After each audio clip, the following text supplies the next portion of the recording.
देखिए, चुनाव का वर्ष और जिस तरीके से एनडीए गठबंधन एकजुटता के साथ अलग अलग समय पर गठबंधन के तमाम साथी एक साथ बैठकर चुनावी रणनीति चर्चाएं कर एक दूसरे के विषयों को समझकर जिस मजबूती के साथ ये गठबंधन आगे बढ़ रहा है, ये अपने में दर्शाता है कि ना सिर्फ हैंड एंड ग्लव्स की तरह हम लोग काम कर रहे हैं, बल्कि अपने में ये एक विनिंग कॉम्बिनेशन है जो इस बार बिहार में एक ऐतिहासिक जीत दर्ज करेगा। कुछ समय पहले दिल्ली में भी एनडीए के तमाम नेताओं की मुलाकात बातचीत हुई। आज स्वयं गृह मंत्री बिहार में मौजूद है। जनसंपर्क कर जनता के माध्यम से तो वो इस बात को समझेंगे ही कि जनता की इस गठबंधन से क्या आशाएं हैं, पर साथ ही में गठबंधन के साथियों के साथ बातचीत से भी कैसे हम लोग चुनाव में अपने प्रदर्शन को और मजबूत और बेहतर कर सकें, इस दिशा में भी आज चर्चा होगी। हकीकत है कि जहां एक तरफ हमारा गठबंधन मजबूती से आगे बढ़ रहा है, सबका साथ के साथ हम लोग आगे बढ़ रहे हैं, तो वहीं दूसरी तरफ विपक्ष में जिस तरीके से वर्चस्व की लड़ाई देखने को मिल रही है, जिस तरीके से महत्वाकांक्षाओं के लिए दो घटक दल आपस में एक दूसरे के सामने ही दिख रहे हैं, ना वो लोग चेहरा तय कर पा रहे हैं, ना वो लोग गठबंधन का स्वरूप तय कर पा रहे हैं।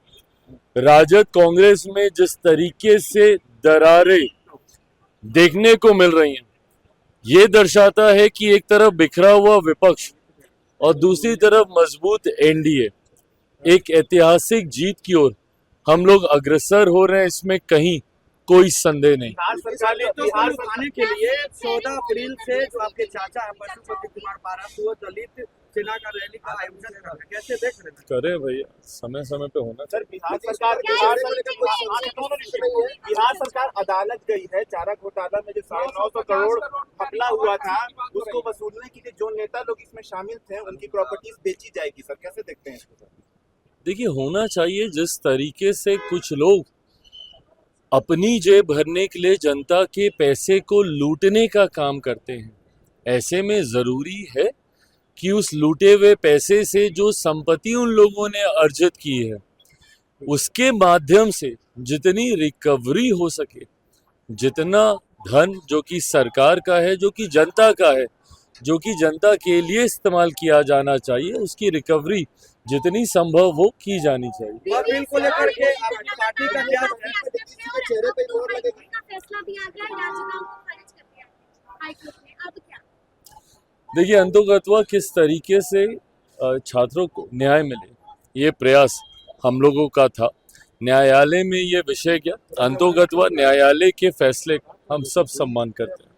एनडीए की बैठक में क्या नीतीश कुमार को सबसे किस तरह बना रहे विपक्ष, क्या उनके चेहरे पे जोर लग जाएगी? देखिए, ये विपक्ष के लिए ये मुद्दा है, हम लोग लिए कभी मुद्दा नहीं रहा। मुख्यमंत्री जी का नाम, उनका चेहरा, एनडीए का चेहरा बिहार में कौन होगा, ये हम लोग लिए चर्चा का विषय रहा ही नहीं है। समय समय पर गठबंधन ने इन बातों को स्पष्ट तौर से सामने रखा है। जैसा मैंने कहा कि आज संभवतः मुलाकात में चर्चाएं और विषयों पर होगी। इससे पहले जब चर्चा हुई थी तो इस रणनीति को तैयार किया गया था कि कैसे तमाम प्रदेश अध्यक्ष, हमारे हर घटक दल के प्रदेश अध्यक्ष एक साथ जनता के बीच जाएं, अलग अलग जिलों में कार्यक्रम करें, ताकि ये गठबंधन सिर्फ ऊपर के स्तर पे ना रहे, ये पेनिट्रेट हो, नीचे जिले तक, बूथ तक ये पहुंचे। और मुझे खुशी है कि इसके जो परिणाम हम लोग को देखने को मिल रहे हैं, जिस तरीके से हर जिले में ये कार्यक्रम आयोजित हुआ, पांचों दल के प्रदेश अध्यक्ष का एक साथ मूवमेंट रहा पूरे प्रदेश भर में, इससे ना सिर्फ हमारा गठबंधन मजबूत हुआ, बल्कि बूथ स्तर तक के हमारे जो कार्यकर्ता हैं, उनमें ये एकजुटता का संदेश गया, जिसका यकीनन लाभ हम लोगों को विधानसभा के चुनाव में मिलेगा। इसी प्रकार और क्या रणनीतियां हम लोग तैयार कर सकते हैं चुनाव से पहले इन लगता है सीट शेयरिंग को लेकर, चिराग की सीट शेयरिंग को लेकर कहीं न कहीं विपक्ष आप पर हमला कर रहा है कि अंदर खाने सब कुछ ठीक नहीं है। ये हमला अगर आपको याद हो तो लोकसभा में भी किया गया था। सामने देखिए सर। कितने एमिकेबली सीट शेयरिंग लोकसभा में हो गई थी। ये वो हमला है जो कि समय समय पर किया जाता है, पर जब ये लोग हमला हम पे करते हैं लोग भूल जाते हैं कि सीट शेयरिंग में मामला अगर कहीं जाकर फंसता है तो वो महागठबंधन में ही फंसता है। महागठबंधन की प्रेस कॉन्फ्रेंस से ही इनके घटक दल को पीठ में खंजर भोंका गया, कह के उठ के जाना पड़ता है। तो सीट शेयरिंग सहज कभी महागठबंधन के लिए नहीं रहा।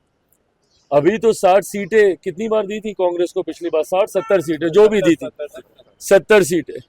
तो अभी तो वर्चस्व की लड़ाई वहां पे भी होगी, जहां एक तरफ कांग्रेस कतई नहीं चाहेगी कि 70 से कम सीटें हम लोग को मिलो, नहीं मिलनी भी चाहिए। भाई राष्ट्रीय पार्टी है, जरूर उनका हक बनता है ज्यादा सीटों पर हाँ इस बात की टीस तो है राजद को कि क्या वो वीक लिंक थे जिनकी वजह से, क्या कांग्रेस वीक लिंक बन के रह गई जिसकी वजह से सत्ता के करीब पहुंचते पहुंचते राजद रह गई। तो ऐसे में क्या फिर से 70 सीटें इनको देनी चाहिए?